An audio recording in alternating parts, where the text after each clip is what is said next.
When people told themselves their past with stories, explained their present with stories, foretold the future with stories, the best place by the fire was kept for the storyteller.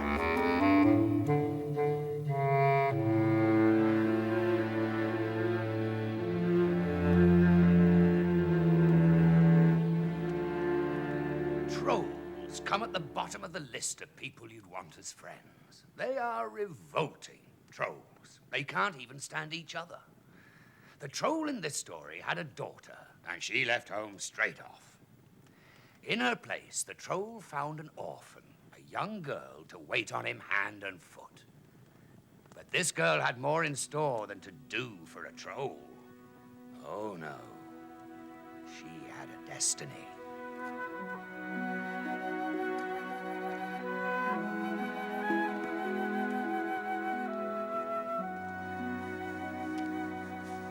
Now, Anya had no father and mother, and the troll was the other, so she obeyed him, cruel though he was. But one thing the troll could not abide was obedience. Of course, if she didn't obey him, woe betide her. I should have said, trolls are always contradicting themselves. And the troll liked to contradict himself with a heavy stick. Made a horrid sound as it flew through the air and onto the poor girl's back. Blue he contradicted on her back, black and blue. I'm off with that. Inside this sack are being 20 pounds of feathers.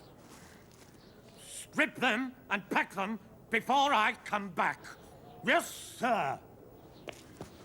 And remember, I'm being allergic to feathers. A single one upsets my nose, a quivering and a quaking, a shimmying and a shaking, and I don't like it. Be thank you to me, and full of great. That's impossible. By herself, that's not fair. I know. She plucks and cleans and packs, but still the feathers fill the room, still the feathers fight the sacks.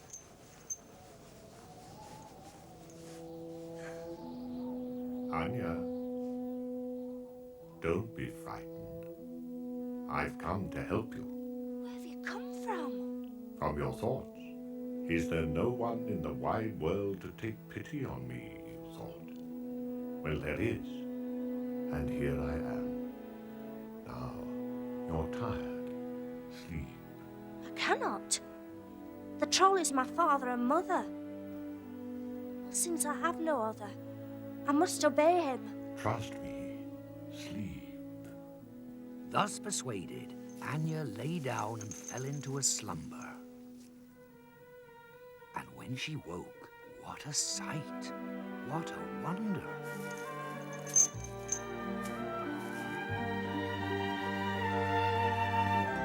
Thank you.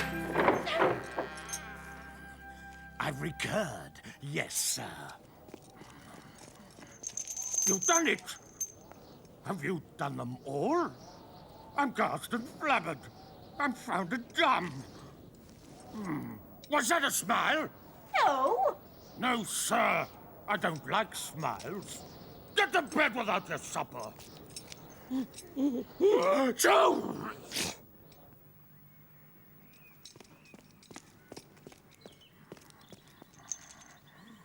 Arise and wiki! I'm having another job for you.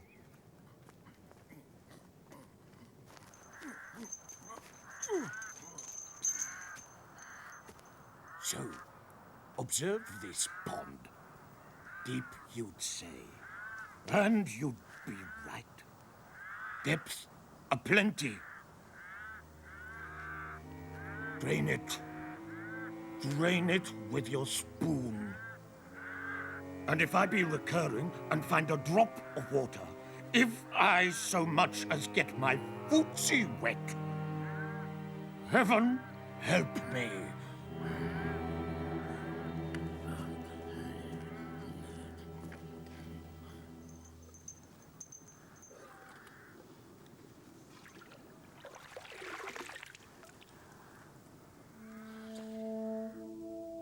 Anya. Oh, Lion, my spoon is full of holes. You're tired, my little. Lie down and sleep a while. No, I dare not. For my lord the troll will beat me with his terrible stick. Lie down. And then the lion padded to the pond and drank and drank and drank his fill, and long before sunset had drunk it dry. Well, I'm recurred. Is the pond dry? Yes! Yes? Yes, it is! How abstractly infuriating! Are we sure?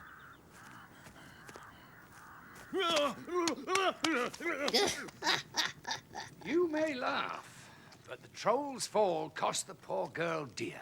Yuck. That night she could not sleep for the colours on her back from the contradiction stick. All night she sobbed from its blacks and blues. And come the morning, the wicked troll has another task, worse than before. Impossible. All dry, you think? All finished? You'll be wrong. Now, you can build me a palatial. All the bits, all the pieces. By nightfall, miss. Hours later, she's moved one rock, a few inches. Oh, dear Lion. But now even you cannot help me. I'm to build a palace by nightfall, full of rooms and riches. You're tired, my little. Why not rest a while? I cannot. I dare not. Sleep, rest. And sleep she does, lying down beside him. And as she dreams, such magic.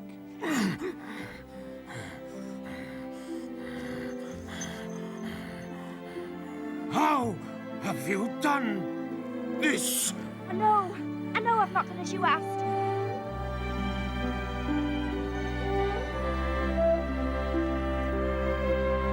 Beautiful. Oh dear. The palace is here, but Anya didn't do it. There is being a contradiction, and when there's being a contradiction, we have to speak with our friend, don't you think? I don't know, probably. Very probably. Certain, in fact. Look, rageous. Absolutely rageous. A whole palace in one day. Ah. This is more like it for an important troll.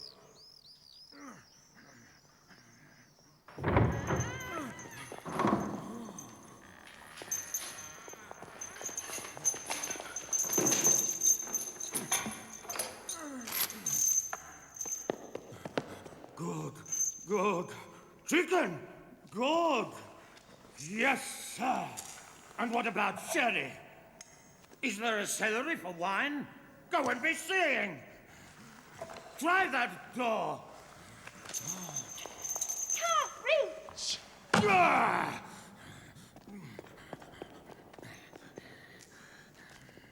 Let me fetch a line. A true conceit perfectly clarified. Lion!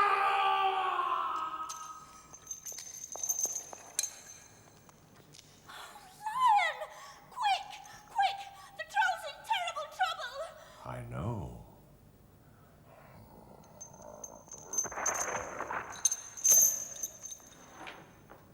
Poor troll. No father, nor mother, and he was my other. Not poor, my little, but wicked and cruel. I made the palace. I also made the door. Good. I hated that troll. He was bad through and through. Oh, yes. So then what? Then our girl has a palace all to herself. What a transformation. For the first time in her poor life, Anya feels wonderful, wonderful.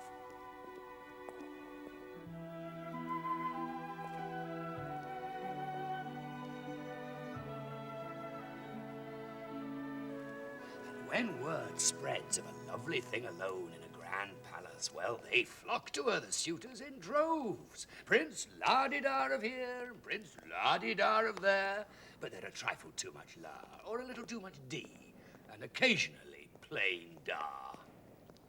And a year goes by until one morning she stands sighing at her window, and oh, who's this? He looks up, she looks down, he smiles, she smiles. Little fish swim up and down her back, and suddenly each day she wants flowers in her room, flowers at her table, flowers for her hair, and gradually smiles turn to words, and words turn to whispers, and whispers turn to kisses. It's love. She falls for the gardener. Why not? She was a servant turned princess. Why not a gardener turned prince? You are my true bride. Am I? Then let no one else ever kiss your cheek. Never. Never, ever. Never, he says. Never, ever. But I'm sorry.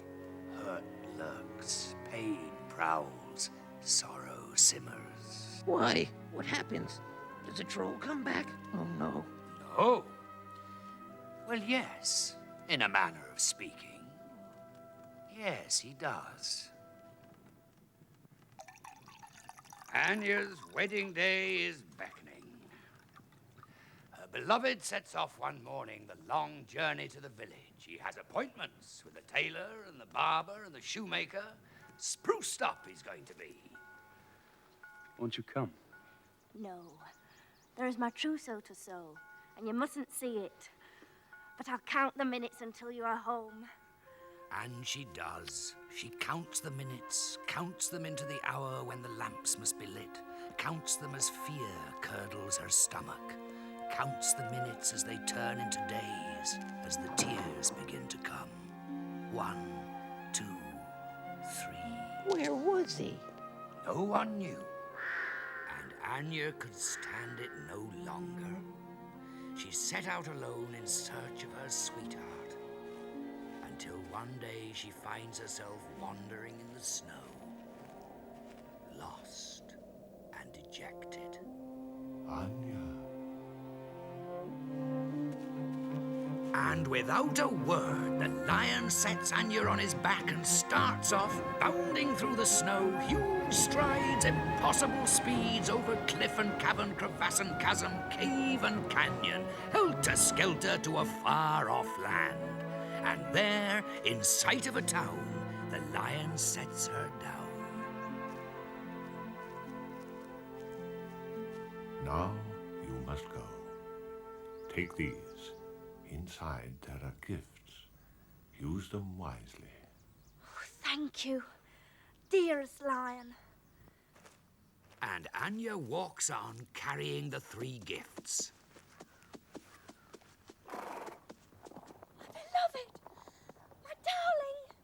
She cries, and the rider looks at her, tips his hat, smiles politely, and continues on his way. Wait! Please, wait! No, she cries, but it can't be, it can't be. The troll. It can't be. He's dead. And then she sees a pigtail, a diamond earring, a hint of silk at the throat. It's not the troll. It must be. It can't be, but it must be his daughter. It is the troll's daughter. Twice as ugly, twice as foul, and she's riding off with her beloved. Oh, Anya's dumbfounded. How? And what's happened to her darling? He's forgotten her? She's searched the world for him, and he's forgotten her. He's gone off with a trollop. But then her resolve strengthens. I am the true bride, and he my beloved. And off she sets, determined. On her way to the town, she meets a man who tells her about the troll's daughter, the trollop. She went to visit her dad, but he disappeared. She met a handsome prince and brought him back to her castle. He's under her spell. They're betrothed. That trollop's so greedy. Sees gold, she wants it. Silver, she snatches it. She collects handsome men like ornaments. My ornament, she calls them. So instructed, Anya hurries to the town, a scheme forming, a plan.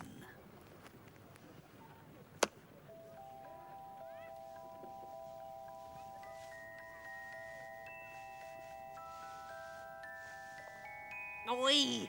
That's being lovely, prettiness. I need it.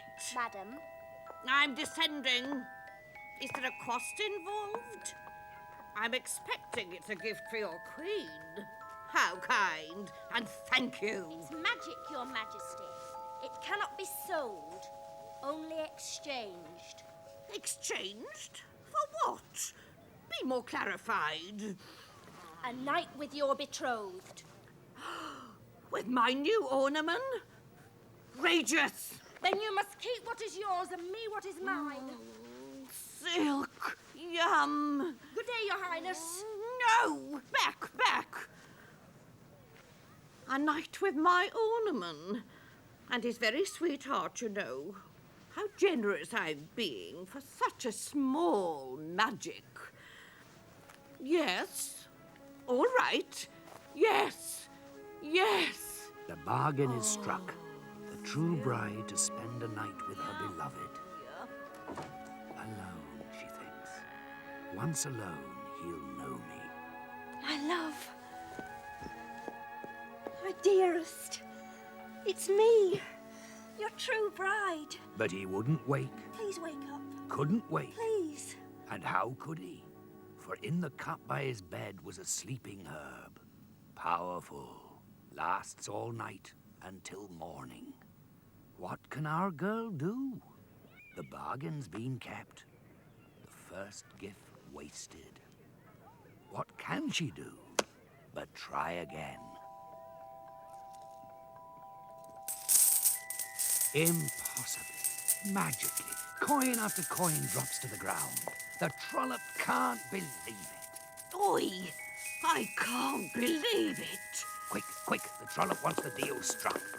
And once again, a night with the beloved swapped for the endless gold pieces. That night, the same story. Darling, Whispers the true bride, beloved. but to no avail. As for the prince himself, his days are vague, his nights dreamless. Stop him and ask him his thoughts, and what would they be? Oh, well. The trollop has rubbed away his past with her wicked spell. He hasn't heard his true love singing the night through, weeping in the morning. Oh, he says, well. But the prisoners have. Their eyes blinking in the black, their ears sharp. Yes, they've heard the clink of gold, but also the true bride's lament. So the next day, when the prince is walking the ramparts, they call out to him. Your Honor, how can you sleep at night with the beauties singing by your bed? Beloved, she calls you, and dearest. Your true bride, she cries. I am your true bride. When do you hear these things? All night! All night! He's heard nothing. Who is his true bride? He's very confused, very. And you see, he sleeps so deeply. Every night he has his drink, then sleeps so deeply. Oi, oi! I'm being so impatient for a new toy. Let me see. Let me see. Oh, so amiable, so agreeable. I need them. And the deal is struck. And that night, Anya arrives for her vigil. The final gift gone. Will you never wake?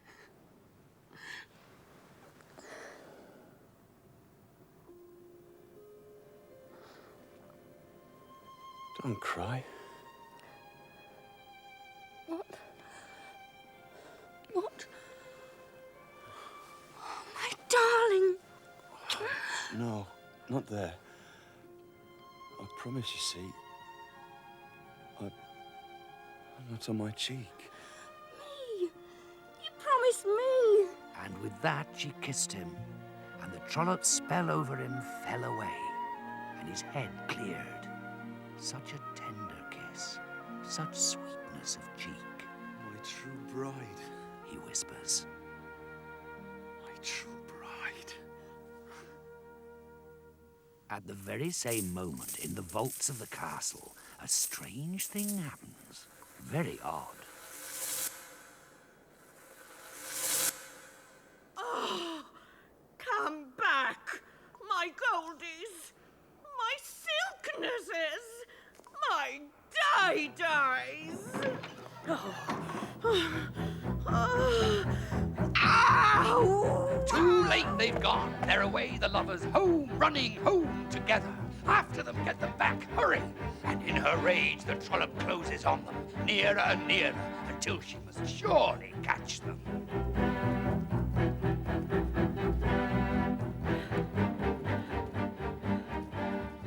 But look, she can't believe it. Look who's here. On his back they clamber, and off he speeds, pounding the barren lands, huge strides, impossible speeds, over cliff and cavern, crevasse and chasm, cave and canyon, helter-skelter. Ho! They made it. Oh, yes, they made it. Thank you, Lion. And inside, lock the door, catch up their breath. They light a fire and exchange their stories. And in between hugs and all the while kisses, the lion tosses back his proud mane and pads away, leaving the lovers, but not before a final task unseen. What? Ah, well, who have we forgotten? The trollop. Where is she? I don't know. Miles away, over cliff and cavern, crevice and chasm, Oh, cave no, and no, no, canyon. no. By the time the true bride and her beloved settle down to sleep, she's arrived at the palace. Once inside, she sniffs for them, her nostrils twitching and heaving, planning her revenge. There, her nose tells her, and stealing up, she hears their voices clear and unsuspecting behind the door.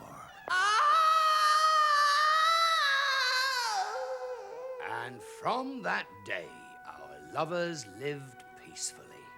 Babies came to bless them, and the sun forever shone. And they kept a statue of the lion, whom they both called the Thought Lion. And they told their children he could come alive in an instant if he wanted to, or if they ever needed him. But the children found that hard to believe.